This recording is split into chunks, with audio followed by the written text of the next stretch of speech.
Sa kabila ng pagbabalik laot ng ilang mangingisda sa Camarines Sur matapos ang naging epekto ng habagat at sama ng panahon, nananatiling mataas pa rin ang presyo ng isda sa ilang pampublikong pamilihan. Dahil dito, isdang tubig tabang muna ang pinipiling bilhin ng ilang mamimili para makatipid. Sa public market ng Calabanga, Camarines Sur, tila hindi pa rin nagbabago at mahal pa rin ang presyo ng mga isda. Ayon sa ilang mamimili, ramdam pa rin ang pagtaas ng presyo sa kanilang pang-araw-araw na pamimili. Medyo po naglangkaw ng kadikit. Pero kahit naglangkaw po, nagbabakal mag-iraray. Hindi po kay puhan. Ayo po. Pampanira.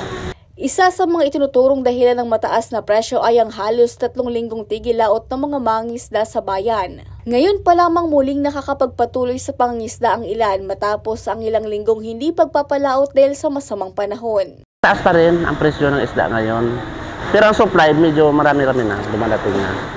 Siguro sa unang unang hango pa lang, kaya medyo mataas pa. Babawi pa sila ng ilan araw sila walang huli. Sa kabilang banda, mas mababa naman ang presyo ng isdang tubig tabang. Para sa maraming mamimili, ito na muna ang pinaka-praktikal na alternatibo sa gitna ng patuloy na pagtaas ng bilihin. Ayon naman sa ilang tindera, asahan na sa mga susunod na araw ay bababa naman ang presyo ng mga isdang dagat. Samantala, batay sa presyo ng mga tindera sa palengke sa Calabanga, ang yellowfin na dating nasa 180 pesos hanggang 220 pesos kada kilo, ngayon ay umabot na sa 240 pesos hanggang 260 pesos kada kilo.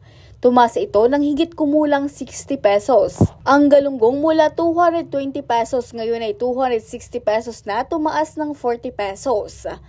Ang salmon na dating 220 pesos ay 260 pesos na ngayon ang kada kilo. Samantalang ang tulingan naman ay bumaba ng bahagya. Mula 260 pesos ay nasa 240 pesos na lang. Sa isdang tubig tabang naman, nananatiling mas mura ang tilapia na nasa 160 pesos hanggang 180 pesos kada kilo.